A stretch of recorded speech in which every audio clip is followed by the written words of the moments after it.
ನಾವು ಎಲ್ರ ಥರ ಮದುವೆ ಆಗಿಲ್ಲ, ನಿಮ್ಮದು ಲವ್ ಮ್ಯಾರೇಜಾ ಅಂತ. ಹಾಗಾಗಿ family planning operation. Hello everyone, welcome to Shru Mona vlogs. ಎಲ್ಲರೂ ಹೇಗಿದ್ದೀರಾ? ಎಲ್ಲರೂ ಚೆನ್ನಾಗಿದ್ದೀರಾ ಅಂತ ಅಂದ್ಕೊಳ್ತೀನಿ. ನಾನು ಕೂಡ ಚೆನ್ನಾಗಿದ್ದೀನಿ. ಆ್ಯಕ್ಚುಲಿ ಎಲ್ರಿಗೂ ಕೂಡ ಹೊಸ ವರ್ಷದ ಹಾರ್ದಿಕ ಶುಭಾಶಯಗಳು. ಎಲ್ಲರೂ ಈ ಒಂದು ಹೊಸ ವರ್ಷ ಅಂದರೆ ನಮಗೆ ಕ್ಯಾಲೆಂಡರ್ ಪ್ರಕಾರ ಇದೇ ಹೊಸ ವರ್ಷ, ಬಟ್ ನಾವೆಲ್ಲ ಆಚರಿಸೋದು 2026 ಯುಗಾದಿ ಹಬ್ಬದಲ್ಲಿ ಆಚರಿಸ್ತೀವಿ. ಈ ಒಂದು ಹೊಸ ವರ್ಷ ನಿಮ್ಮೆಲ್ಲರಿಗೂ ಸುಖ ದುಃಖ ಎಲ್ಲದೂ ಇರಬೇಕು ಜೀವನ ಅಂತ ಅಂದಮೇಲೆ ಅಲ್ವಾ. ಬರೀ ಸುಖನೇ ಬೇಕು, ಬರೀ ದುಃಖ ಬೇಡ ಅನ್ನೋ ಥರ ನಾವು ಮೈಂಡ್ಸೆಟ್ ಇಟ್ಕೊಬಾರ್ದು. ದೇವರು ಒಳ್ಳೆ ಆರೋಗ್ಯ ಆಯಸ್ಸು ನೆಮ್ಮದಿನ ಕೊಟ್ಟು ಕಾಪಾಡಲಿ ಅಂತ ಕೇಳ್ಕೊಳ್ತೀನಿ. ಆ್ಯಂಡ್ ತುಂಬ ದಿನದಿಂದ ನಾನು Q&A ಮಾಡಬೇಕು ಅಂತ ಅಂದ್ಕೊಂಡಿದ್ದೆ, ಬಟ್ ನಂಗೆ ಮಾಡೋಕ್ಕಾಗಲೇ ಇಲ್ಲ. ಆ್ಯಂಡ್ 2025 ಹೇಗಿತ್ತು ನನ್ನ ಲೈಫಲ್ಲಿ, ಆ್ಯಂಡ್ ಅದರಲ್ಲಿ ನನಗೆ ಏನೆಲ್ಲ ಚೇಂಜಸ್ ಇತ್ತು, ಆ್ಯಂಡ್ ನೆಕ್ಸ್ಟ್ ನಾನು ಅದನ್ನು ಬುದ್ಧಿನ ಕಲ್ತ್ಕೊಂಡು ಯಾವ ಥರ ಬದುಕಬೇಕು ಅಂತ ಅಂದ್ಕೊಂಡಿದ್ದೀನಿ ಅದ್ರ ಬಗ್ಗೆ. ಮತ್ತು ತುಂಬ ಜನ ನನಗೆ ರಿಪೀಟೆಡ್ ಆಗಿ ಕ್ವೆಶನ್ಸ್ ಕೇಳ್ತಾ ಇದ್ರಿ. ಆ ಒಂದು ಕ್ವೆಶನ್ಸಲ್ಲಿ ನನಗೆ ಕಮೆಂಟ್ ಮಾಡಿದಾಗ ಏನೋ ಎಲ್ರಿಗೂ ಅದು ತಲುಪುತ್ತೆ ಅಂತ ನನಗೆ ಅನ್ನಿಸ್ತಿರ್ಲಿಲ್ಲ. ಹಾಗಾಗಿ ಇವತ್ತೊಂದು Q&A ವ್ಲಾಗ್ ಮಾಡೋಣ ಅಂತ ಮಾಡ್ತಾ ಇದ್ದೀನಿ. ಆ್ಯಂಡ್ ನನಗೆ ತುಂಬ ಖುಷಿ ಏನಪ್ಪ ಅಂತ ಅಂದರೆ, ನೀವು ಪರ್ಸ್ನಲಾಗಿ ಹಾಕುವಂತಹ ಮೆಸೇಜ್ ಆಗಿರ್ಬೋದು, ಕಮೆಂಟ್ ಆಗಿರ್ಬೋದು, ನಂಗೆ ತುಂಬಾ ಖುಷಿ ಕೊಡುತ್ತೆ. ಬಿಕಾಸ್ ನಿಮಗೆ ನಾನು ಯಾರು ಅಂತ ಗೊತ್ತು.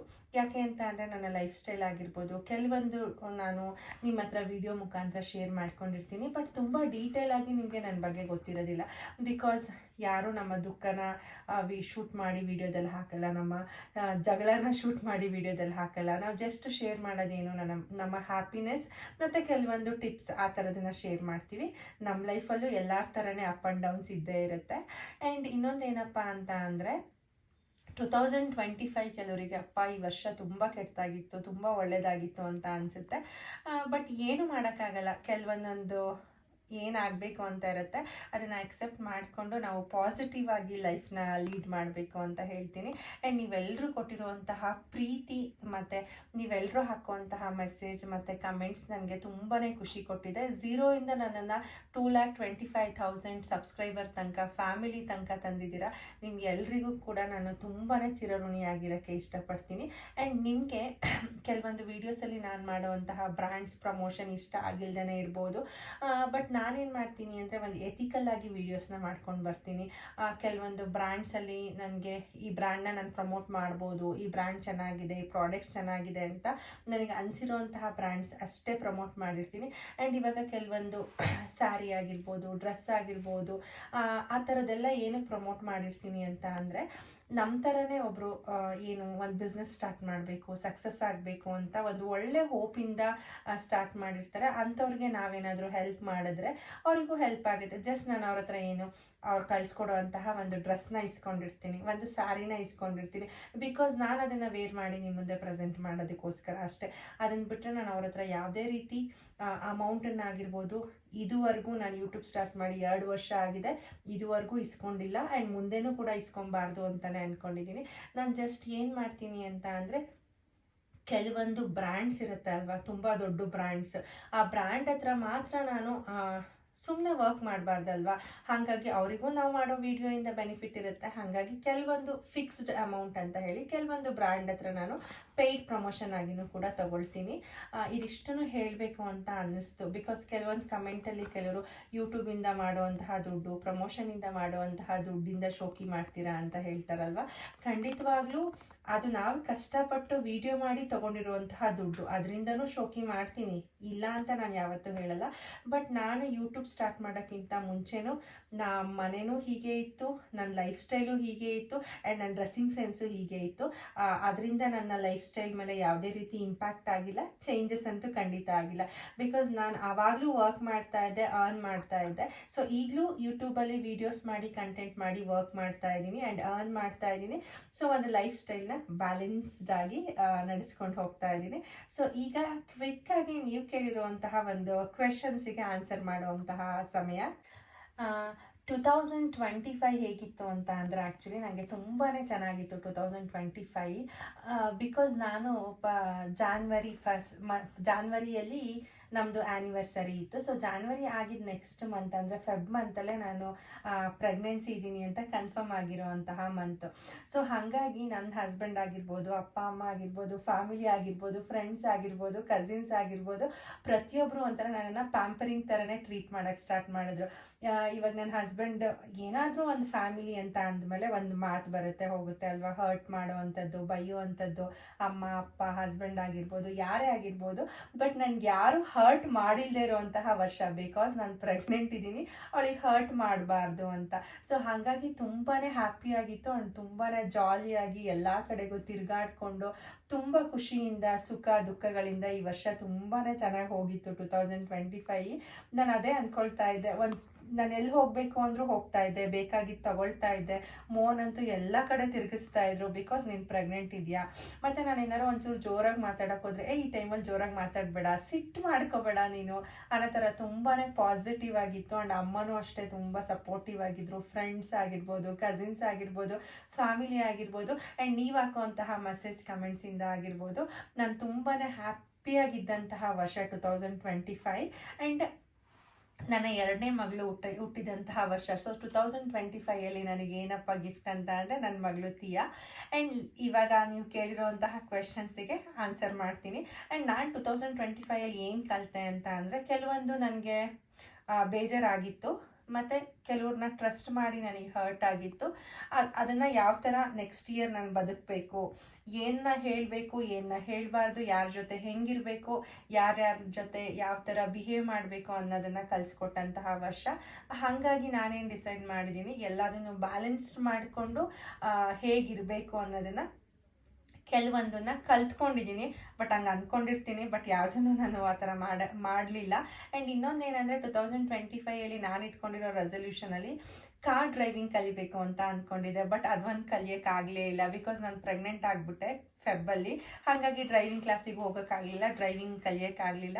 ನಾನು ಅಂದ್ಕೊಂಡಿದ್ದಂತಹ ಒಂದು ಡ್ರೀಮಲ್ಲಿ ಅದೊಂದು ಮಿಸ್ ಮಾಡಿದ್ದೀನಿ. ಅದು ಬಿಟ್ಟರೆ ಆಲ್ಮೋಸ್ಟ್ 75% ನಾನು ಅಚೀವ್ ಮಾಡಿದ್ದೀನಿ. ಇನ್ನು 25% ಪ್ರೆಗ್ನೆಂಟ್ ಇರೋದ್ರಿಂದ ಮಾಡೋಕ್ಕಾಗಿರಲಿಲ್ಲ. ಆ್ಯಂಡ್ ನೆಕ್ಸ್ಟ್ ಇವಾಗ ಕ್ವೆಶನಿಗೆ ಬಂದುಬಿಡೋಣ. ನನ್ನ ಮಗಳು ಹುಟ್ಟಿದ ದಿನ ಯಾವತ್ತು, ನನ್ನ ಮಗಳಿಗೆ ಎಷ್ಟು ವರ್ಷ, ಮತ್ತು ಏನಂತ ಹೆಸರಿಟ್ರಿ ಅಂತ ಕೇಳ್ತಾ ಇದ್ದೀರಾ. ಕೆಲವೊಬ್ರು ನ್ಯೂ ಸಬ್ಸ್ಕ್ರೈಬರ್ಸ್ಗೋಸ್ಕರ ಕೆಲವೊಂದು ಹಳೆ ಕ್ವೆಶನ್ಸ್ನ ಆ್ಯಡ್ ಮಾಡಿದ್ದೀನಿ. ನನ್ನ ಮಗಳು ಸೆಪ್ಟೆಂಬರಲ್ಲಿ ಬಾರ್ನ್ ಆಗಿದ್ದು. ಸೊ ಅವಳಿಗೆ ಇವಾಗ 3 months ಕಂಪ್ಲೀಟ್ ಆಗಿ 4th month ರನ್ನಿಂಗು. ಆ್ಯಂಡ್ ಏನಪ್ಪ ಅಂತ ಅಂದರೆ, ಅವಳಿಗೆ ತಿ ಅನ್ನೋ ಲೆಟರಿಂದ ಬಂದಿತ್ತು. ಹಾಗಾಗಿ ನನಗೆ ಲಿಪಿಗೂ ನಾನು ಲೀಯಿಂದನೇ ಬಂದಿತ್ತು, ಸೊ ಲಿಪಿ ಅಂತ ಇಟ್ಟೆ. ಇವಳಿಗೂ ತೀಯಿಂದ ಬಂದಿರೋದ್ರಿಂದ ತಿಯಾ ಅಂತ ಇಟ್ಟೆ. ತುಂಬ ಜನಕ್ಕೆ ಹೆಸರು ಇಷ್ಟ ಆಗಿಲ್ಲ. ಆ್ಯಂಡ್ ಈಗಲೂ ಕೆಲವರು ಚೆನ್ನಾಗಿದೆ ಅಂತಾರೆ, ಕೆಲವರು ಚೆನ್ನಾಗಿಲ್ಲ ಅಂತ ಹೇಳ್ತಾರೆ. ಬಟ್ ಹೆಸರನ್ನ ಚೇಂಜ್ ಮಾಡಬೇಕು, ಅದನ್ನೇ ಕಂಟಿನ್ಯೂ ಮಾಡಬೇಕು ಅನ್ನೋ ಡೈಲಮಾದಲ್ಲಿ ಇನ್ನೂ ಇದ್ದೀನಿ. ಬಟ್ ಏನಪ್ಪ ಅಂತ ಅಂದರೆ, ಒಂದು ಒಳ್ಳೆ ಮೀನಿಂಗ್ ಸಿಕ್ಕಿದೆ. ಏನಂದರೆ ಗಾಡ್ ಗಿಫ್ಟ್. ಆ್ಯಕ್ಚುಲಿ ತಿಯಾ ನಮಗೆ ಗಾಡ್ ಗಿಫ್ಟೇನೆ. ಹಾಗಾಗಿ ಅದೇ ಹೆಸರನ್ನು ಕಂಟಿನ್ಯೂ ಮಾಡ್ತಾ ಇದ್ದೀನಿ. ಆ್ಯಂಡ್ ನೆಕ್ಸ್ಟ್ ಕ್ವೆಶನ್, ಯಾವ ಹಾಸ್ಪಿಟಲಲ್ಲಿ ನಿಮಗೆ ಡೆಲಿವರಿ ಆಯಿತು ಅಂತ ಹೇಳಿಬಿಟ್ಟು. ನಾನು ಲಿಪಿ ಹುಟ್ಟಿದಾಗ್ಲೂ ಅಷ್ಟೇ, ಫಸ್ಟಿಂದನೂ ನನ್ನ ಪ್ರೆಗ್ನೆನ್ಸಿನ ನಾನು ಡಾಕ್ಟರ್ ಪ್ರತಿಭಾ ಮೇಡಮ್ನ ಹತ್ರನೇ ತೋರಿಸ್ತಾ ಇದ್ದೆ. ಅವ್ರು ತುಂಬಾ ಚೆನ್ನಾಗಿ ನೋಡ್ತಾರೆ ಆ್ಯಂಡ್ ತುಂಬಾ ಫ್ರೆಂಡ್ಲಿನೂ ಕೂಡ. ಬಟ್ ನಾನು ಇವತ್ತು ಸ್ಕ್ಯಾನಿಂಗಿಗೆ ಹೋಗಿದ್ದಿನ ಎಮರ್ಜೆನ್ಸಿಯಾಗಿ C-section ಆಗಬೇಕಿತ್ತು. ಬಟ್ ಡಾಕ್ಟರ್ ಏನಾಯಿತು, ಅವತ್ತು ಅವೈಲಬಲ್ ಇರಲಿಲ್ಲ. ಅವ್ರು ಆಲ್ಮೋಸ್ಟ್ ಇನ್ನೊಂದು ವೀಕ್ ಇರಲ್ಲ ಅಂತ ಆಯಿತು. ನನಗೆ ನಮ್ಮ ಆಲೂರಲ್ಲಿ ತುಂಬಾ ಚೆನ್ನಾಗಿ ನೋಡೋಂತಹ ಡಾಕ್ಟ್ರ್ ಒಬ್ರು ಇದ್ದಾರೆ, ಡಾಕ್ಟರ್ ಗಿರೀಶ್ ಬಸಪ್ಪ ಸರ್ ಅಂತ ಹೇಳಿ. ನಾನು ಲಿಟ್ರಲಿ ಅವರಿಗೆ ನನ್ನ ಹಸ್ಬೆಂಡ್ ಕಾಲ್ ಮಾಡಿದ್ರು, ನಾನು ಹತ್ಕೊಂಡು ಅವ್ರ ಜೊತೆ ಮಾತಾಡಿದೆ. ನಂಗೆ ತುಂಬ ಪ್ಯಾನಿಕ್ ಆಗ್ತಾ ಇದೆ, ಏನು ಮಾಡಬೇಕು ಗೊತ್ತಾಗ್ತಿಲ್ಲ ಅಂತ. ಅಂಥ ಟೈಮಲ್ಲಿ ಸರು ಡಾಕ್ಟರ್ ಸೌಮ್ಯ ಮಣಿ ಹಾಸ್ಪಿಟಲ್ ಇರೋವಂತಹ ಡಾಕ್ಟರ್ಗೆ ರೆಫರ್ ಮಾಡಿದ್ರು. ನಾನು ಹೋಗಿದ ತಕ್ಷಣ ಮೇಡಮ್ ಅಂತೂ ನಾನು ಇನ್ನೂ ಅವ್ರಿಗೆ ಚಿರಋಣಿಯಾಗಿರಬೇಕು. ತುಂಬ ಬ್ಯುಸಿ ಇದ್ದರು ಮ್ಯಾಮು, ಸೌಮ್ಯ ಮಣಿ ಮೇಡಮು. ಅವರಿರುವಂತಹ ಬ್ಯುಸಿ ಶೆಡ್ಯೂಲ್ಸಲ್ಲಿ ಹಾಸ್ಪಿಟಲಲ್ಲಿ ಪೇಷಂಟ್ಸ್ ಎಲ್ಲ ವೆಯ್ಟ್ ಮಾಡ್ತಾ ಇದ್ದಾರೆ. ಬಟ್ ನನಗೆ ಎಮರ್ಜೆನ್ಸಿ C-section ಆಗಲೇಬೇಕು ಅಂತ ಹೇಳಿ ಮ್ಯಾಮು ಫ್ರೀ ಮಾಡಿಕೊಂಡು ನನಗೆ ಅವ C-section ಮಾಡಿದ್ರು.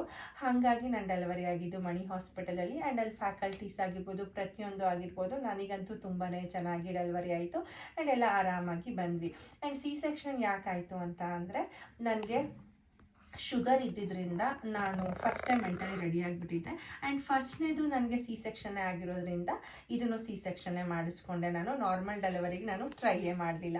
ಆ್ಯಂಡ್ ನೆಕ್ಸ್ಟ್ ಕ್ವೆಶನ್ನು, ನನ್ನ ಮಗಳು ಹುಟ್ಟಿದಾಗ ಎಷ್ಟು ತೂಕ ಇತ್ತು ಅಂತ ಕೇಳ್ತಾ ಇದ್ರಿ. ಬಟ್ ನನಗೆ ಶುಗರ್ ಇದ್ದಿದ್ದರಿಂದ ಮಕ್ಕಳು ಹೊಟ್ಟೆ ಒಳಗಡೆ ತುಂಬಾ ಚೆನ್ನಾಗಿ ಬೆಳೀತವೆ. ಹಾಗಾಗಿ ನನ್ನ ಮಗಳು ಹುಟ್ಟಿದಾಗ 3.5 kg ಇದ್ಲು. ಬಟ್ ಗ್ರ್ಯಾಜುವಲಿ ಏನಾಗುತ್ತೆ, ವೆಯ್ಟು ಡಿಕ್ರೀಸ್ ಆಗ್ತಾ ಹೋಗುತ್ತೆ. ಬಿಕಾಸ್ ಶುಗರ್ ಇದ್ದಾಗ ಒಂಥರ ಪ್ಲಂಪಿ ಆಗಿರ್ತಾರೆ ಮಕ್ಕಳು, ಮತ್ತು ಸ್ವಲ್ಪ ದಿನ ಆದಮೇಲೆ ಮತ್ತೆ ಗೈನ್ ಆಗ್ತಾರೆ. ಹಾಗಾಗಿ ಅವಳು ಸ್ವಲ್ಪ ತೂಕ ಕಮ್ಮಿಯಾಗಿ ಮತ್ತೆ ತೂಕನ ಗೈನ್ ಆದಳು. ಆ್ಯಂಡ್ ನೆಕ್ಸ್ಟ್ ಕ್ವಶನ್ ನೀವೆಲ್ಲರೂ ಕೇಳ್ತಿದ್ದಿದ್ದು, ಲಿಪಿಗೂ ತಿಯಾಗೂ ಇರುವಂತಹ ಏಜ್ ಗ್ಯಾಪ್ ಎಷ್ಟು ಅಂತ ಹೇಳಿಬಿಟ್ಟು. ಲಿಪಿ ಇವಾಗ 2nd ಸ್ಟ್ಯಾಂಡರ್ಡು, ಅವಳಿಗೆ ಇವಾಗ 8 years ರನ್ನಿಂಗ್ ಆಗ್ತಾ ಇದೆ. ಸೊ 7 years ಅವರಿಬ್ರಿಗೂ ಗ್ಯಾಪು. ಆ್ಯಂಡ್ ಮಗುಗೆ ನೀವು ಫಾರ್ಮುಲಾ ಮಿಲ್ಕ್ನ ಕೊಡ್ತಾ ಇದ್ದೀರಾ ಅಂತ, ನಾನು ಇದುವರೆಗೂ ನನಗೆ ನನ್ನ ಬ್ರೆಸ್ಟ್ ಮಿಲ್ಕೆ ಅವಳಿಗೆ ಸಾಕಾಗ್ತಾ ಇದೆ, ಫಾರ್ಮುಲಾ ಮಿಲ್ಕ್ನ ಸ್ಟಾರ್ಟ್ ಮಾಡಿಲ್ಲ. ಬಟ್ ಮುಂದೆ ಏನಾದರೂ ಬೇಕಾಗುತ್ತಾ ಅಂತ ನಾನು ಇನ್ನೂ ನೋಡಿಲ್ಲ. ಸಪೋಸ್ ಏನಾದರೂ ಶಾರ್ಟೇಜ್ ಆಯಿತು ಬೇಕು ಅಂತ ಅನಿಸಿದ್ರೆ ಡಾಕ್ಟರ್ನ ಕನ್ಸಲ್ಟ್ ಮಾಡಿ ಸ್ಟಾರ್ಟ್ ಮಾಡ್ಬೋದೋ ಏನೋ ಗೊತ್ತಿಲ್ಲ.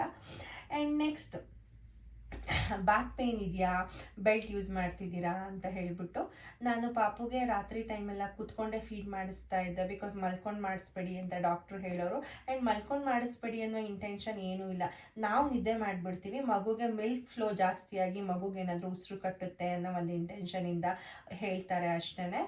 ಹಾಗಾಗಿ ನನಗೆ ಸ್ವಲ್ಪ ಬ್ಯಾಕ್ ಪೇಯ್ನ್ ಅಂತೂ ತುಂಬ ಇತ್ತು. ಆವಾಗ ಕಂಪೇರ್ ಮಾಡಿದ್ರೆ ಇವಾಗ ಬ್ಯಾಕ್ ಪೇಯ್ನ್ ಇದೆ. ಆ್ಯಂಡ್ ನಾನು ಬೆಲ್ಟನ್ನ ಯೂಸ್ ಮಾಡ್ತಾ ಇದ್ದೆ. ಆ್ಯಂಡ್ ಲಿಪಿ ಡೆಲಿವರಿ ಆದಾಗ ಅಮ್ಮ ಕಾಟನ್ ಬಟ್ಟೆನ ರ್ಯಾಪ್ ಮಾಡ್ತಾಯಿದ್ರು, ಬಟ್ ಈಗ ಬೆಲ್ಟನ್ನು ಹಾಕ್ಕೊಳ್ತೀನಿ.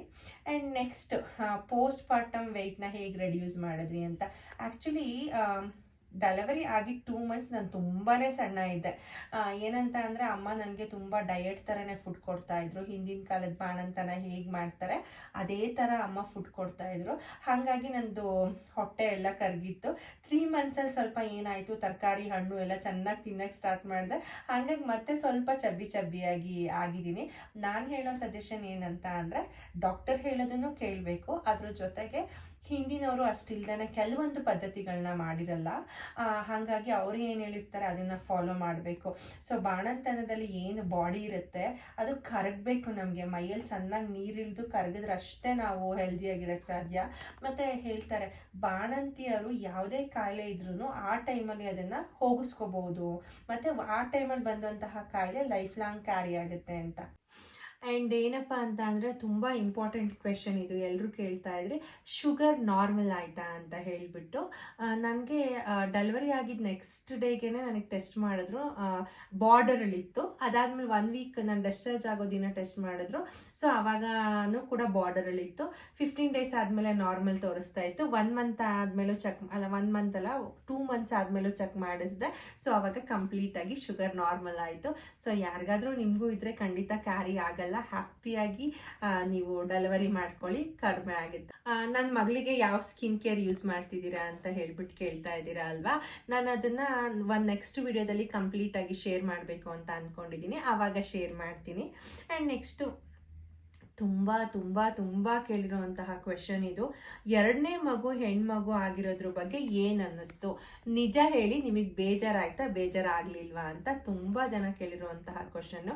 ಆ್ಯಕ್ಚುಲಿ ಯಾಕೆ ಬೇಜಾರಾಗಬೇಕು, ಇವಾಗ ಗಂಡು ಮಗು ಆದರೆ ಖುಷಿ, ಹೆಣ್ಮಗು ಆದರೆ ಖುಷಿ ಇಲ್ಲ ಅನ್ನೋಂತಹ ಮೈಂಡ್ಸೆಟ್ ನನ್ನಲ್ಲಾಗಿ ನನ್ನ ಹಸ್ಬೆಂಡ್ ಆಗಲಿ ಖಂಡಿತವಾಗ್ಲೂ ಇರಲಿಲ್ಲ. ಬಟ್ ಏನಂತ ಅಂದರೆ, ನನ್ನ ಹಸ್ಬೆಂಡಿಗೆ ಮತ್ತು ನಮ್ಮ ಅಪ್ಪ ಅಮ್ಮಂಗಾಗಿರ್ಬೋದು, ಅವ್ರ ಫ್ಯಾಮಿಲಿಗಾಗಿರ್ಬೋದು, ಒಂದು ಹೆಣ್ಮಗು ಇದೆ ಅಲ್ವಾ, ಇನ್ನೊಂದು ಗಂಡು ಮಗು ಆಗಲಿ ಅಂತ ಆಸೆ ಇತ್ತು ಅಷ್ಟೇ. ಹೆಣ್ಮಗು ಆಯಿತು ಅಂತ ಖಂಡಿತವಾಗ್ಲೂ ಅವ್ರಿಗೆ ಯಾರಿಗೂ ಬೇಜಾರಾಗಲಿಲ್ಲ. ಆ್ಯಂಡ್ ನನಗೂ ಕೂಡ ಬೇಜಾರಾಗಲಿಲ್ಲ. ಆ್ಯಂಡ್ ನೀವು ನೋಡ್ಬೋದು ನನ್ನ ವೀಡಿಯೋಸಲ್ಲಿ, ನಾನಾಗಿರ್ಬೋದು, ನನ್ನ ಅಮ್ಮ ಅಪ್ಪ ಆಗಿರ್ಬೋದು, ಫ್ಯಾಮಿಲಿ ಆಗಿರ್ಬೋದು, ನನ್ನ ಹಸ್ಬೆಂಡ್ ಆಗಿರ್ಬೋದು, ತುಂಬ ಹ್ಯಾಪಿಯಾಗಿದ್ದೀವಿ. ಆ್ಯಕ್ಚುಲಿ ಹೆಣ್ಮಕ್ಳೇ ಒಂಥರ ಬ್ಲೆಸ್ಸಿಂಗ್ಸ್ ಅಂತ ಅನಿಸುತ್ತೆ. ಕೆಲವ್ರು ಮಾತಾಡಿರೋದು ಉಂಟು, 2ನೇದು ಹೆಣ್ಮಗು ಆಯಿತಾ ಅಂತ ಮಾತಾಡಿ ಹರ್ಟ್ ಆಗಿರೋದು ಉಂಟು. ಬಟ್ ಅದೆಲ್ಲ ಆನ್ಸರ್ ಮಾಡೋಕ್ಕೆ ಒಂದು ಟೈಮ್ ಬರುತ್ತೆ. ಸೊ ಲೆಟ್ ದೆಮ್ ಟಾಕ್ ಅಂತ ಹೇಳ್ಬಿಟ್ಟು ಅದ್ರ ಬಗ್ಗೆ ನಾನೇನು ಮಾತಾಡೋಕ್ಕೆ ಇಷ್ಟಪಡಲ್ಲ. ಖಂಡಿತವಾಗ್ಲೂ ಯಾವುದೇ ರೀತಿ ಬೇಜಾರಾಗಿಲ್ಲ, ನಾವು ಹ್ಯಾಪಿಯಾಗಿದ್ದೀವಿ. ಆ್ಯಂಡ್ ಅಷ್ಟೇ ಹೇಳೋಕ್ಕೆ ಇಷ್ಟಪಡ್ತೀನಿ. ಸೊ ನೀವು ಯಾರಾದರೂ, ತುಂಬ ಜನ ನಂಗೆ ಪರ್ಸ್ನಲಾಗಿ ಮೆಸೇಜ್ ಮಾಡಿದ್ದಾರೆ, ಮ್ಯಾಮ್ ನನಗೆ ನನ್ನ ಅತ್ತೆ ಟಾರ್ಚರ್ ಮಾಡಿದ್ರು, ನನ್ನ ಹಸ್ಬೆಂಡ್ ಟಾರ್ಚರ್ ಮಾಡಿದ್ರು, ಫ್ಯಾಮಿಲಿಯವರೆಲ್ಲ ಏನೇನೋ ಮಾತಾಡಿದ್ರು ಮ್ಯಾಮ್, ನೀವು ಹೇಗೆ ಓವರ್ಕಮ್ ಮಾಡಿದ್ರಿ ಅಂತ ಹೇಳ್ಬಿಟ್ಟು. ಬಟ್ ನಾನು ಅವ್ರಿಗೆ ಎಲ್ರಿಗೂ ಕೂಡ ಮೆಸೇಜಲ್ಲಿ ರಿಪ್ಲೈ ಮಾಡಿದ್ದೀನಿ, ಹ್ಯಾಪಿಯಾಗಿರಿ, ಏನು ತಲೆ ಕೆಡಿಸ್ಕೊಬೇಡಿ ಅಂತ ಹೇಳಿಬಿಟ್ಟು.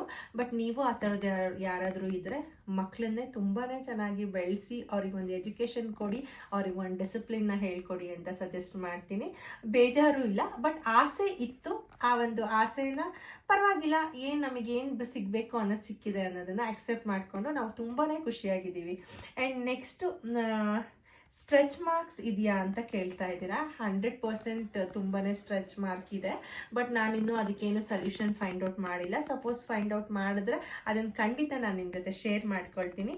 ಆ್ಯಂಡ್ ಇದು ಅಷ್ಟೇ, ಬಾಣಂತನಕ್ಕೆ ಅಮ್ಮನ ಮನೆಗೆ ಯಾಕೆ ಹೋಗಿಲ್ಲ, ನಿಮ್ಮದು ಒಂಥರ ಶೋಕಿ ನಿಮ್ಮದು ಅಂತ. ಅಮ್ಮನ ಮನೆ ನಮ್ಮ ಮನೆ ಆಲ್ಮೋಸ್ಟ್ 1 ಕಿಲೋಮೀಟರ್ ಇರೋದು. ಅಪ್ಪನೇ ಬೆಳಗ್ಗೆ ಮಧ್ಯಾಹ್ನ ರಾತ್ರಿ ಇಲ್ಲೇ ಊಟಕ್ಕೆ ಬರ್ತಾರೆ. ಏನಕ್ಕೆ ಅಲ್ಲಿಗೆ ಹೋಗಲಿಲ್ಲ ಅಂತ ಅಂದರೆ, ನನ್ನ ಮಗಳಿಗೆ ಬೆಳಗ್ಗೆ 7:30ಗೆ ಬಸ್ ಬರುತ್ತೆ.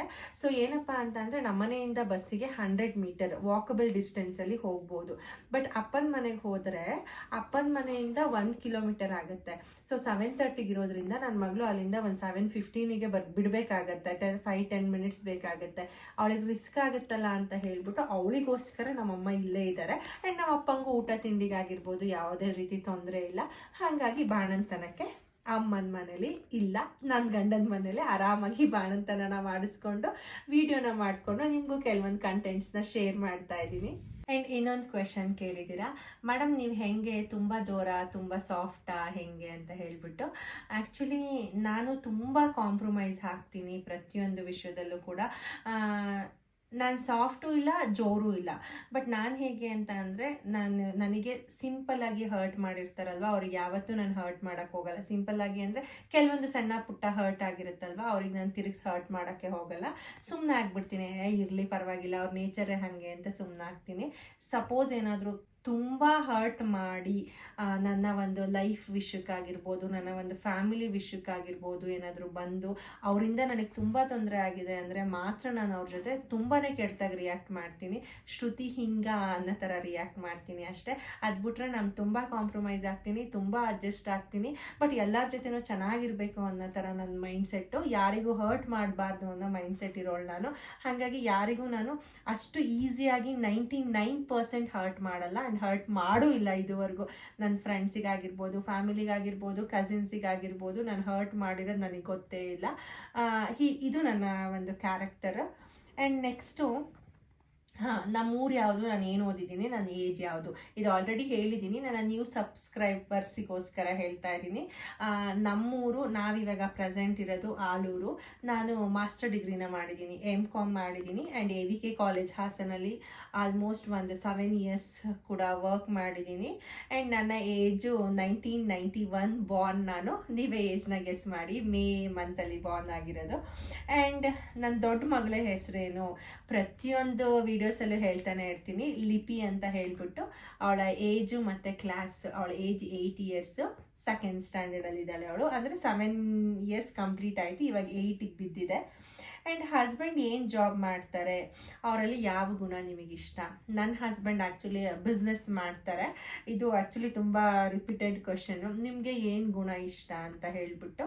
ನಾನು ಇದನ್ನು ಆಲ್ರೆಡಿ ಶೇರ್ ಮಾಡಿದ್ದೀನಿ. ಏನು ಇಷ್ಟ ಅಂತ ಅಂದರೆ, ತುಂಬಾ ಕೋಪ್ರೇಟ್ ಮಾಡ್ತಾರೆ ಅವ್ರು ನನಗಾಗಿರ್ಬೋದು, ಬೇರೆಯವರಿಗಾಗಿರ್ಬೋದು ತುಂಬ ಕೋಪ್ರೇಟ್ ಮಾಡ್ತಾರೆ. ಇವಾಗ ನಾನು ಯೂಟ್ಯೂಬ್ ಸ್ಟಾರ್ಟ್ ಮಾಡಬೇಕು ಅಂತ ಅಂದರೆ, ಓಕೆ ನಾನು ಯೂಟ್ಯೂಬ್ ಸ್ಟಾರ್ಟ್ ಮಾಡು, ಬಟ್ ಅದರಿಂದ ಒಂದು ಒಳ್ಳೆ ಮೆಸೇಜ್ ಇರಬೇಕು, ನಿನ್ನ ಡ್ರೆಸ್ಸಿಂಗ್ ಸೆನ್ಸ್ ನೀಟಾಗಿರಬೇಕು ಅಂತ ಹೇಳ್ತಾರೆ. ಪ್ರತಿಯೊಂದಕ್ಕೂ ಸಪೋರ್ಟಿವ್ ಆಗಿದ್ದಾರೆ ಆ್ಯಂಡ್ ಕೋಪ್ರೇಟಿವ್ ಆಗಿದ್ದಾರೆ. ಆ್ಯಂಡ್ ಬೇರೆಯವರಿಗೆ ತುಂಬಾ ಕಷ್ಟ ಅಂತ ಅಂದರೆ ಹೆಲ್ಪ್ ಮಾಡ್ತಾರೆ. ಆ ಗುಣ ನನಗೆ ತುಂಬಾ ಇಷ್ಟ. ಮತ್ತು ಏನು ಇಷ್ಟ ಆಗಲ್ಲ ಅಂತ ಅಂದರೆ, ತುಂಬಾ ಕೋಪ. ಅವರಿಗೆ ಯಾರು ಇದ್ದಾರೆ ಅಂತಲೂ ನೋಡಲ್ಲ, ಬೇಕಾದರೆ ಕೋಪ ಇದ್ದರೆ ಅವ್ರ ಮುಂದೆನೇ ನನಗೆ ಬೈದು ಹರ್ಟ್ ಮಾಡಿಬಿಡ್ತಾರೆ. ಅದೊಂದು ಗುಣ ನನಗಿಷ್ಟ ಆಗಲ್ಲ. ಕೋಪ ಕಡಿಮೆ ಆಗಬೇಕು ಅಂತ ನಾನು ಯಾವಾಗಲೂ ದೇವ್ರ ಹತ್ರ ಕೇಳ್ಕೊಳ್ತಾ ಇರ್ತೀನಿ. ಬಟ್ ಈಗ ಮೊನ್ನೆ ಹಿಂಗೆ ರೀಸೆಂಟಾಗಿ ಮಾತಾಡುವಾಗ ಮೋಹನ್ ಹೇಳ್ತಾ ಇದ್ರು, ನಾನು ಅವ್ರ ಜೊತೆ ಮಾತಾಡಿದಾಗ, ಶ್ರೂ ಆ್ಯಕ್ಚುಲಿ ನಮಗೆ ಲಿಪಿ ಹುಟ್ಟಿದಾಗಲೇ ನಾವು ಮನೆ ಕನ್ಸ್ಟ್ರಕ್ಷನ್ ಮಾಡಿದ್ದು ಎಲ್ಲದೂ. ಅದಕ್ಕೆ ಲಿಪಿ ಹುಟ್ಟಿದಾಗ ನಮಗೆ ಎಲ್ಲದು ಫಿನಾನ್ಷಿಯಲಿ ತುಂಬ ಚೆನ್ನಾಗಾಯಿತು ಕಣೆ. ತಿಯಾ ಹುಟ್ಟಿದ್ಮೇಲೆ ಮೇ ಬಿ ನಮ್ಮ ಲೈಫಲ್ಲಿ ನೆಮ್ಮದಿ ಅನ್ನೋದು ಬಂದಿದೆ ಅಂತ ಅನಿಸುತ್ತೆ. ಬಿಕಾಸ್ ನನಗೆ ಕೋಪ ಆಗಿರ್ಬೋದು, ಪ್ರತಿಯೊಂದು ಆಗಿರ್ಬೋದು ಸ್ವಲ್ಪ ಕಡಿಮೆ ಆಗಿದೆ ಅಂತ ಹೇಳ್ತಾ ಇದ್ರು. ಅಬ್ಬಾ ಸದ್ಯ ತಿಯಾ ನೀನು ನೆಮ್ಮದಿ ತಂದಲ್ಲ, ಕೋಪ ಕಮ್ಮಿ ಮಾಡಿಸ್ದಲ್ಲ ಮಡು ಮಗಳೇ ಅಂತ ಹೇಳ್ತಾ ಇದ್ದೆ. ಹಾಗೆ ಇದಿಷ್ಟು ಗುಣ ನನಗೆ ಅವರಲ್ಲಿ ಇಷ್ಟ ಆಗೋವಂಥದ್ದು, ಇಷ್ಟ ಆಗಿಲ್ಲದೆ ಇರೋವಂಥದ್ದು. ಮಾತಾಡೋಕೆ ಹೋದರೆ ತುಂಬ ಮಾತಾಡಬೇಕಾಗುತ್ತೆ, ಆ್ಯಕ್ಚುಲಿ ನಿಮಗೆ ಬೋರ್ ಹೊಡೆದ್ಬಿಡುತ್ತೆ. ಆ್ಯಂಡ್ ನಿಮ್ಮ ವೀಡಿಯೋಸ್ ಬಗ್ಗೆ ಜನ ಜಡ್ಜ್ ಮಾಡಿದಾಗ ಪಾಸಿಟಿವ್ ಕಮೆಂಟ್ಸ್ ಮಾಡಿದರೆ ಹೇಗೆ ತೊಗೋತೀರಾ, ನೆಗೆಟಿವ್ ಕಮೆಂಟ್ ಮಾಡಿದ್ರೆ ಹೇಗೆ ತೊಗೊಳ್ತೀರಾ? ಪಾಸಿಟಿವ್ ಕಮೆಂಟ್ಸ್ ಮಾಡಿದಾಗ ತುಂಬಾ ಖುಷಿ ಆಗುತ್ತೆ. ಆಬ್ವಿಯಸ್ಲಿ ಅದು ಮನುಷ್ಯನ ನೇಚರು. ಯಾರಾದರೂ ನಮ್ಮನ್ನು ಹೊಗಳುತ್ತಿದ್ದಾರೆ ಅಂತ ಹೇಳ್ಬಿಟ್ಟು ಖುಷಿ ಪಡ್ತೀವಿ ಅಲ್ವಾ. ನೆಗೆಟಿವ್ ಕಮೆಂಟ್ ಮಾಡಿದಾಗ್ಲೂ ಪಾಸಿಟಿವ್ನ ಹೇಗೆ ಅಕ್ಸೆಪ್ಟ್ ಮಾಡಿದ್ದೀವಿ ಅದೇ ರೀತಿ ನೆಗೆಟಿವ್ನ ಅಕ್ಸೆಪ್ಟ್ ಮಾಡಬೇಕು. ಖಂಡಿತವಾಗ್ಲೂ ಸ್ವಲ್ಪ ಬೇಜಾರಾಗುತ್ತೆ. ಯಾಕೆ ಅಂತ ಅಂದರೆ ನಮ್ಮ ಬಗ್ಗೆ ಅವ್ರಿಗೆ ಏನೂ ಗೊತ್ತಿಲ್ಲದೇ ಅವ್ರು ಜಡ್ಜ್ ಮಾಡಿ ನೆಗೆಟಿವ್ ಆಗಿ ಕಮೆಂಟ್ ಮಾಡ್ತಾರೆ ಅಂತ ಬೇಜಾರಾಗುತ್ತೆ. ಬಟ್ ನಾನಂತೂ 100% ಅಕ್ಸೆಪ್ಟ್ ಮಾಡ್ಕೊಳ್ತೀನಿ. ಏನೋ ಅವ್ರಿಗೆ ಅನಿಸಿದ್ದನ್ನು ಅವ್ರು ಹೊರ ಹಾಕಿದಾರಲ್ವಾ, ನಾನೇನಾದರೂ ಚೇಂಜಸ್ ಮಾಡ್ಕೋಬೇಕಾ ಅಂತ ಅಂದ್ಕೊಂಡು ಅಕ್ಸೆಪ್ಟ್ ಮಾಡ್ಕೊಳ್ತೀನಿ. ಬಟ್ ಕೆಲವ್ರು ಗೊತ್ತಿಲ್ಲದೇನೂ ಸುಮ್ಮನೆ ಕಮೆಂಟ್ ಹಾಕಿರೋದು ಉಂಟು. ಆ್ಯಂಡ್ ನೆಕ್ಸ್ಟ್, ವೆಯ್ಟ್ ಲಾಸ್ ಹೇಗೆ ಮಾಡಿದ್ರಿ? ಇನ್ನೂ ವೆಯ್ಟ್ ಲಾಸ್ ಮಾಡಿಲ್ಲ ಅಷ್ಟೊಂದು. ಆ್ಯಂಡ್ ನನ್ನ ಟಮ್ಮಿ ಕೂಡ ಅಷ್ಟೊಂದೇನು ರೆಡ್ಯೂಸ್ ಆಗಿಲ್ಲ. ಪಾಪುಗೆ ಫೀಡ್ ಮಾಡ್ತಿರೋದ್ರಿಂದ ಅಟ್ಲೀಸ್ಟ್ ನಾನು 6 months ಚೆನ್ನಾಗಿ ತಿಂದು ಪಾಪುಗೊಂದು ಕ್ವಾಲಿಟಿ ಮಿಲ್ಕ್ನ ಕೊಡಬೇಕು ಅಂತ ಅಂದ್ಕೊಂಡಿರೋದ್ರಿಂದ ನಾನು ವೆಯ್ಟ್ ಲಾಸ್ ಬಗ್ಗೆ ಕಾನ್ಸಂಟ್ರೇಟ್ ಮಾಡಿಲ್ಲ ಆ್ಯಂಡ್ ಮಾಡೋದು ಇಲ್ಲ. And next, secret of your happiness or inspiration. ನನಗೆ ಹ್ಯಾಪಿನೆಸ್ ಅಂತ ಅಂದರೆ ನನ್ನ ಫ್ಯಾಮಿಲಿ, ನನ್ನ ಕಸಿನ್ಸ್, ನನ್ನ ಫ್ರೆಂಡ್ಸ್, ಇವರೇ ನನಗೆ ಹ್ಯಾಪಿನೆಸ್ಸು. ಇವ್ರು ಕೊಡುವಂತಹ ಸ್ಟ್ರೆಂತು, ಇವ್ರು ಕೊಡುವಂತಹ ಮೋಟಿವೇಶನಿಂದ ನಾನು ಯಾವಾಗಲೂ ಹ್ಯಾಪಿಯಾಗಿರ್ತೀನಿ. ಮತ್ತು ನನಗೆ ಹೇಗೆ ಅಂತ ಅಂದರೆ ನನ್ನ ಹಸ್ಬೆಂಡ್ ಸಪೋರ್ಟಿವ್ ಇದ್ದಾರೆ, ನಮ್ಮ ಅಪ್ಪ ಅಮ್ಮ ಆಗಿರ್ಬೋದು, ನನ್ನ ಫ್ಯಾಮಿಲಿ ಆಗಿರ್ಬೋದು, ನನ್ನ ಕಸಿನ್ಸ್ ಆಗಿರ್ಬೋದು, ನನ್ನ ಫ್ರೆಂಡ್ಸ್ ಆಗಿರ್ಬೋದು, ಎಲ್ಲರ ಜೊತೆನೂ ನನಗೆ ಸಪೋರ್ಟಿವ್ ಆಗಿರೋದ್ರಿಂದ ನಾನು ಹ್ಯಾಪಿಯಾಗಿರ್ತೀನಿ. ಇನ್ಸ್ಪಿರೇಷನ್ ಬಗ್ಗೆ ಹೇಳಬೇಕು ಅಂತ ಅಂದರೆ ನಮಗೆ ನಾವೇ ಇನ್ಸ್ಪಿರೇಷನ್ಸು. ನಾವು ಚೆನ್ನಾಗಿರಬೇಕು, ನಾವು ಚೆನ್ನಾಗಿ ಬಟ್ಟೆ ಹಾಕ್ಕೊಬೇಕು, ನಾವು ಚೆನ್ನಾಗಿ ತಿರುಗಬೇಕು, ನಾವು ಚೆನ್ನಾಗಿ ತಿನ್ನಬೇಕು, ನಾವು ಚೆನ್ನಾಗಿ ಓಡಾಡಬೇಕು, ನಾವು ಹೆಲ್ದಿಯಾಗಿರಬೇಕು, ನಾವು ಚೆನ್ನಾಗಿರಬೇಕು ಅಂತ ಅಂದ್ಕೊಳ್ತೀವಲ್ವ. ಫಸ್ಟ್ ಯಾವಾಗಲೂ ಅಷ್ಟೇ ನಮಗೆ ಸೆಲ್ಫ್ ಲವ್ ಅನ್ನೋದು ತುಂಬಾ ಇಂಪಾರ್ಟೆಂಟು. ನಮ್ಮ ಬಗ್ಗೆ ನಾವು ಯಾವಾಗಲೂ ಹ್ಯಾಪಿಯಾಗಿ ಇಟ್ಕೊಂಡಾಗ ಅಷ್ಟೇ ನಾವು ಹ್ಯಾಪಿಯಾಗಿರೋಕ್ಕೆ ಸಾಧ್ಯ. ಬೇರೆಯವ್ರನ್ನ ಕಂಪೇರ್ ಮಾಡಿಕೊಂಡು ನಾವು ಹಂಗಿರಬೇಕಿತ್ತು, ಹಂಗೆ ಬದುಕಬೇಕಿತ್ತು ಅಂತ ಬದುಕಬಾರ್ದು. ನಮ್ಮಲ್ಲಿ ಏನಿದೆ ಅದನ್ನೇ ನಾವು ಖುಷಿಯಾಗಿ ತೃಪ್ತಿಯಿಂದ ಬದುಕಿದ್ರೆ ಲೈಫ್ ಯಾವಾಗಲೂ ಬ್ಯೂಟಿಫುಲ್ಲಾಗಿ ಕಾಣುತ್ತೆ. ನೀವು ಒಂದ್ಸತಿ ಟ್ರೈ ಮಾಡಿ ನೋಡಿ. And next, missing your daily routines ma'am, please come back with more videos ಅಂತ ಹಾಕಿದ್ದೀರಾ. ಖಂಡಿತವಾಗ್ಲೂ ನನಗೂ ತುಂಬ ಒಳ್ಳೊಳ್ಳೆ ಕಂಟೆಂಟ್ಸ್ ಕೊಡಬೇಕು ಅಂತ ಇಷ್ಟ ಇದೆ, ಒಳ್ಳೊಳ್ಳೆ ವೀಡಿಯೋಸ್ ಮಾಡಬೇಕು ಅಂತ ಇಷ್ಟ ಇದೆ. ಯಾರೆಲ್ಲ ಮಿಸ್ ಮಾಡ್ಕೋತಾ ಇದ್ದೀರಾ, ಈ ವರ್ಷ ಅಂತೂ ನಾನು ಒಳ್ಳೊಳ್ಳೆ ಕಂಟೆಂಟ್ ಕೊಡಬೇಕು ಅಂತ ಒಂದು ರೆಸಲ್ಯೂಷನ್ ಮಾಡ್ಕೊಂಡಿದ್ದೀನಿ. ಒಂದು ಡೈರಿ ಕೂಡ ರೆಡಿ ಮಾಡ್ಕೊಂಡಿದ್ದೀನಿ. ಆ್ಯಂಡ್ ಖಂಡಿತವಾಗ್ಲೂ ಡೈಲಿ ವ್ಲಾಗ್ಸ್ನ ಮಾಡ್ತೀನಿ, ಒಳ್ಳೊಳ್ಳೆ ವೀಡಿಯೋಸ್ನ ಕೊಡ್ತೀನಿ. ಆ್ಯಂಡ್ ನನ್ನ ತಲೆಯಲ್ಲಿ ಈ ಸಲ ಇನ್ನೂ ಯಾವುದ್ಯಾವುದೋ ಕಂಟೆಂಟ್ಸ್ ಎಲ್ಲ ನಾನು ಇಂಪ್ಲಿಮೆಂಟ್ ಮಾಡಬೇಕು ಅಂತ ಅಂದ್ಕೊಂಡಿದ್ದೀನಿ. ನೋಡೋಣ ಹೇಗಾಗುತ್ತೆ, ನಿಮ್ಮ ಸಪೋರ್ಟ್ ಹೀಗೆ ಇರಲಿ ಅಂತ ಕೇಳ್ಕೊಳ್ತೀನಿ. ಆ್ಯಂಡ್ ನೆಕ್ಸ್ಟು, ಡಯಾಬಿಟಿಸಿಂದ ಪಾಪುಗೇನಾದರೂ ತೊಂದರೆ ಆಯಿತಾ? ಡಯಾಬಿಟಿಸಿಂದ ಯಾವುದೇ ರೀತಿ ನನ್ನ ಮಗಳಿಗೆ ತೊಂದರೆ ಆಗಲಿಲ್ಲ. ಬಟ್ ಅವಳು ಹೊಟ್ಟೆ ಒಳಗಡೆ ವೆಯ್ಟ್ ಗೇಯ್ನ್ ಆಗ್ತಾಳೆ ಅಷ್ಟೇ. ಅದು ಬಿಟ್ಟರೆ ಬೇರೆ ಯಾವುದೇ ರೀತಿ ಡಯಾಬಿಟಿಸಿಂದ ತೊಂದರೆ ಆಗಲಿಲ್ಲ ಪಾಪುಗೆ.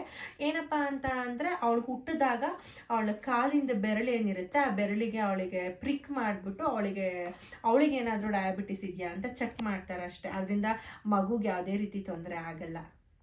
ಏನಪ್ಪ ಇನ್ನೊಂದು ಕ್ವೆಶನ್ ಅಂತ ಅಂದರೆ, ಲಿಪಿ ಡ್ಯಾನ್ಸ್ ಕ್ಲಾಸಿಗೆ ಹೋಗ್ತಾಳಾ? ಅವಳು ರೀಲ್ಸ್ ತುಂಬಾ ಚೆನ್ನಾಗಿ ಮಾಡ್ತಾಳೆ. ಯಾರು ಹೇಳ್ಕೊಡ್ತಾರೆ ಡ್ಯಾನ್ಸ್ ಅಂತ ಹೇಳ್ಬಿಟ್ಟು. ಆ್ಯಕ್ಚುಲಿ ಲಿಪಿ ಡ್ಯಾನ್ಸ್ ಕ್ಲಾಸಿಗೆ ಹೋಗ್ತಾ ಇದ್ಲು. ಆಲ್ಮೋಸ್ಟ್ 1 or 2 months ಹೋದ್ಲು ಅಷ್ಟೇ. ಬಟ್ ಅವಳಿಗೆ ಡ್ಯಾನ್ಸ್ನ ಒಂದೊಂದು ಸತಿ ಅಷ್ಟೇ ನಾನು ಹೇಳ್ಕೊಡ್ತೀನಿ. ಇನ್ನೊಂದು ಸತಿ ಏನು ಮಾಡ್ತಾಳೆ ಅಂತ ಅಂದರೆ, ಹೀಗೆ ಟಿ ವಿ ಅಥವಾ ಮೊಬೈಲ್ನ ಹಿಂಗೆ ಇಟ್ಕೊಂಡು ಅವಳೇ ಅದನ್ನು ನೋಡಿಕೊಂಡು ಹಿಂದೆ ಬಂದು ನಿಂತ್ಕೊಂಡು ಡ್ಯಾನ್ಸ್ ಮಾಡಿ ಪ್ರಾಕ್ಟೀಸ್ ಮಾಡಿ ಅವಳೇ ರೀಲ್ಸ್ ಮಾಡ್ತಾಳೆ. ನಾನು 90% ಹೇಳ್ಕೊಡಲ್ಲ, 10% ಅಷ್ಟೇ ಹೇಳ್ಕೊಡೋದು. 90% ಅವಳು ಎಫರ್ಟಿಂದ ಅವಳು ಮೊಬೈಲ್ ಅಥವಾ ಟಿ ವಿಲಿ ನೋಡಿ ಕಲ್ತ್ಕೊಂಡು ಮಾಡಿರುವಂತಹ ರೀಲ್ಸ್ ಅದೆಲ್ಲ ಇರುತ್ತೆ. ಆ್ಯಂಡ್ ಇನ್ನೊಂದು, ನಿಮ್ಮ ಹೇರ್ ಸೀಕ್ರೆಟ್ ಹೇಳಿ ಅಂತ ಹೇಳ್ಬಿಟ್ಟು. ಆ್ಯಕ್ಚುಲಿ ಪ್ರೆಗ್ನೆಂಟಲ್ಲಿ ಹೇರ್ಸ್ ತುಂಬ ಚೆನ್ನಾಗಿ ಗ್ರೋ ಆಗುತ್ತೆ. ಬಟ್ ಅದ್ರ ಜೊತೆಗೆ ನಾನು ಕೆಲವೊಂದು ಆಯಿಲ್ಸ್ ಆಗಿರ್ಬೋದು, ವಾಟರ್ ಸ್ಪ್ರೇ ಆಗಿರ್ಬೋದು ಮಾಡ್ಕೊಳ್ತಾ ಇದ್ದೆ. ಬಟ್ ಈಗ ಹೆಂಗಾಗಿದೆ ಅಂತ ಅಂದರೆ, ಪಾಪುಗೆ 3 months ಆದಮೇಲೆ ನಾನು ಏನು ಆಯಿಲ್ ಯೂಸ್ ಮಾಡ್ತಾ ಇದ್ದೆ, ಏನು ಸ್ಪ್ರೇ ಯೂಸ್ ಮಾಡ್ತಾ ಇದ್ದೆ, ಅದ್ರ ಜೊತೆಗೆ ತುಂಬಾ ಹೇರ್ ಫಾಲ್ ಸ್ಟಾರ್ಟ್ ಆಗಿಬಿಟ್ಟಿದೆ. ಹಿಂಗೆ ಎಳೆದ್ರೂ ಕೂದಲು ಕೈಯಲ್ಲಿ ಬರೋ ಅಂಥದ್ದು, ಮತ್ತು ಇಷ್ಟಿಷ್ಟು ಕೂದಲು ಬರ್ತಾ ಇದೆ. ಮೇ ಬಿ ಅದು ಈ ಒಂದು 2 months ಏನಿರುತ್ತೆ ನಾವೇನು ಆಯಿಲ್ ಹಾಕಿದ್ರು ಏನು ಸ್ಪ್ರೇ ಮಾಡಿದ್ರು ಕೂಡ ಅದು ವರ್ಕೌಟ್ ಆಗಲ್ಲ ಅಂತ ಎಲ್ಲರೂ ಹೇಳ್ತಾ ಇದ್ರು, ನನ್ನ ಕಸಿನ್ಸು ಫ್ರೆಂಡ್ಸು, ಗೊತ್ತಿಲ್ಲ. ಸಪೋಸ್ ಏನಾದರೂ ನನಗೆ ತುಂಬಾ ಸ್ವಲ್ಪ ರೆಡ್ಯೂಸ್ ಆಗಿದೆ ಕಂಪೇರ್ ಮಾಡಿದ್ರೆ, ತುಂಬ ಏನಾದರೂ ಕಮ್ಮಿ ಆದರೆ ಅದನ್ನು ಖಂಡಿತ ನಾನು ನೆಕ್ಸ್ಟ್ ವೀಡಿಯೋದಲ್ಲಿ ಶೇರ್ ಮಾಡ್ತೀನಿ. ಬಟ್ ಕೆಲವೊಂದು ಸತಿ ಏನಾಗುತ್ತೆ ಅಂತಂದರೆ, ನಾವು ಪ್ರಮೋಷನ್ ಮಾಡಿರ್ತೀವಲ್ಲ ಬ್ರ್ಯಾಂಡ್ಸು, ಅದೇ ಬ್ರ್ಯಾಂಡ್ಸ್ನ ನಾವು ಯೂಸ್ ಮಾಡಿರ್ತೀವಿ. ಬಟ್ ನಿಮ್ಗೆ ಏನು ಅನಿಸುತ್ತೆ ಅಂದರೆ, ಇವ್ರು ಪ್ರಮೋಟ್ ಮಾಡೋಕ್ಕೆ ಹಂಗೆ ಹೇಳ್ತಿದ್ದಾರೇನೋ ಅಂತ ಅನಿಸುತ್ತೆ. ಕೆಲವೊಂದು ಪರ್ಸ್ನಲಿ ನಾವು ಯಾವ ಬ್ರ್ಯಾಂಡ್ಸ್ ಯೂಸ್ ಮಾಡ್ತಿರ್ತೀವಿ ಅದೇ ಬ್ರ್ಯಾಂಡ್ಸ್ನು ನಾವು ಪ್ರಮೋಟ್ ಮಾಡಿರ್ತೀವಿ. ಹಾಗಾಗಿ ನಾನು ಕೆಲವೊಂದು ವೀಡಿಯೋಸಲ್ಲಿ ನೆಕ್ಸ್ಟ್ ನನಗೆ ಹೇರ್ ಫಾಲ್ ಕಂಪ್ಲೀಟ್ ರೆಡ್ಯೂಸ್ ಆದಾಗ ನಾನು ಹೇಳ್ತೀನಿ. ಬಟ್ ಇನ್ನೂ ಕಂಪ್ಲೀಟ್ ರೆಡ್ಯೂಸ್ ಆಗಿಲ್ಲ ನನಗೆ. ನೋಡಿ, ಇನ್ನು ಒಂದೊಂದು ಎರಡೆರಡು ಬರ್ತಾನೆ ಇದೆ. ಅಷ್ಟೇ ಈ ಕ್ವೆಶನ್ನು. ಆ್ಯಕ್ಚುಲಿ ತುಂಬ ಜನಕ್ಕಿರುವಂತಹ ಕ್ಯೂರಿಯಾಸಿಟಿ ಆ್ಯಂಡ್ ತುಂಬ ಕಮೆಂಟ್ಸ್ ಫ್ರಮ್ ದ ಬಿಗಿನಿಂಗ್ ಇಂದ ಬಂದಿರುವಂಥದ್ದು. ಆ್ಯಂಡ್ ಮೆಸೇಜಲ್ಲಾಗಿರ್ಬೋದು, ನಾನು Q&A ಕೇಳಿದಾಗ ಆಗಿರ್ಬೋದು ಬಂದಿರೋದು, ನಿಮ್ಮದು ಲವ್ ಮ್ಯಾರೇಜಾ ಅಂತ ಹೇಳ್ಬಿಟ್ಟು. ನಾನು ಮೇ ಬಿ ಯಾವ ವಿಡಿಯೋದೆಲ್ಲ ಆನ್ಸರ್ ಮಾಡಿಲ್ಲ ಅಂತ ಅನಿಸುತ್ತೆ. ಬಟ್ ಇಷ್ಟು ದಿನ ಆದಮೇಲೂ ನಾನು ಹೇಳಲಿಲ್ಲ ಅಂದರೆ ಅದು ಕರೆಕ್ಟ್ ಆಗಲ್ಲ ಅಲ್ವಾ ಅಂತ ಹೇಳ್ಬಿಟ್ಟು ಹೇಳ್ತಾ ಇದ್ದೀನಿ ಇವತ್ತು. ಹೌದು, ಖಂಡಿತವಾಗ್ಲೂ ನಂದು love marriage and inter caste marriage ಕೂಡ ನಮ್ಮಿಬ್ರದ್ದು. ನೆಕ್ಸ್ಟು ಅದ್ರ ಬಗ್ಗೆ ನೀವೆಲ್ಲ ಕೇಳ್ತಾ ಇದ್ದೀರಾ, ಅದ್ರ ಬಗ್ಗೆ ಒಂದು ವಿಡಿಯೋ ಹಾಕಿ ಅಂತ ಹೇಳಿಬಿಟ್ಟು. ನಾನು ಆ್ಯಕ್ಚುಲಿ ನನ್ನ ಹಸ್ಬೆಂಡ್ನ ಕೇಳ್ತಾ ಇದ್ದೀನಿ ಮಾಡೋಣ ವಿಡಿಯೋನ ಅಂತ ಹೇಳಿ. ಅವ್ರು ಒಪ್ಕೊಂಡ್ರೆ ನಾನು ಅದನ್ನು ನೆಕ್ಸ್ಟ್ ವಿಡಿಯೋದಲ್ಲಿ ಮಾಡಿ ಶೇರ್ ಮಾಡ್ತೀನಿ. ಇಲ್ಲ ಅಂತ ಅಂದರೆ ನಾನು ನಿಜವಾಗ್ಲೂ ನನಗೆ ಅದನ್ನು ಶೇರ್ ಮಾಡೋಕ್ಕೆ ಅಷ್ಟು ಕಂಫರ್ಟಬಲ್ ಇಲ್ಲ, ಹಾಗಾಗಿ ಶೇರ್ ಮಾಡಲ್ಲ. ಆ್ಯಂಡ್ ನೆಕ್ಸ್ಟ್, ನಿಮ್ಮದು ಮದುವೆ ಆಲ್ಬಮ್ನ ನೀವು ಯಾಕೆ ತೋರಿಸ್ತಾ ಇಲ್ಲ, ನಿಮ್ಮ ಮದುವೆದು ಯಾವುದೇ ರೀತಿ ವೀಡಿಯೋಸ್ ಯಾಕೆ ಹಾಕಿಲ್ಲ ಅಂತ ಹೇಳ್ಬಿಟ್ಟು. ನಾವು ಎಲ್ಲರ ಥರ ಮದುವೆ ಆಗಿಲ್ಲ, ಹಾಗಾಗಿ ನನ್ನ ಮದುವೆ ವೀಡಿಯೋಸ್ ಆಗಿರ್ಬೋದು, ಆಲ್ಬಮ್ ಆಗಿರ್ಬೋದು ನಾನು ನಿಮ್ಮ ಹತ್ರ ಶೇರ್ ಮಾಡ್ತಾ ಇಲ್ಲ ಅಷ್ಟೇ.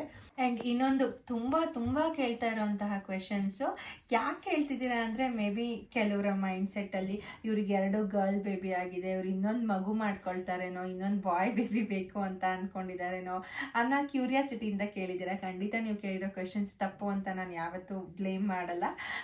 ನನಗೆ ನನ್ನ ಮಗಳು ತಿಯಾ ಆಲ್ಮೋಸ್ಟ್ 25 ಡೇಸ್ ಅರ್ಲಿ ಬಾರ್ನ್ ಆಗಿರೋದ್ರಿಂದ ನನಗೆ ಡಾಕ್ಟರ್ ಸಜೆಸ್ಟ್ ಮಾಡಿದ್ರು, ನಿಮಗೆ ಫ್ಯಾಮಿಲಿ ಪ್ಲ್ಯಾನಿಂಗ್ ಆಪ್ರೇಷನ್ ಮಾಡಲ್ಲ ಅಂತ ಹೇಳಿಬಿಟ್ಟು. ಹಾಗಾಗಿ ಫ್ಯಾಮಿಲಿ ಪ್ಲ್ಯಾನಿಂಗ್ ಆಪ್ರೇಷನ್ ಆಗಿಲ್ಲ.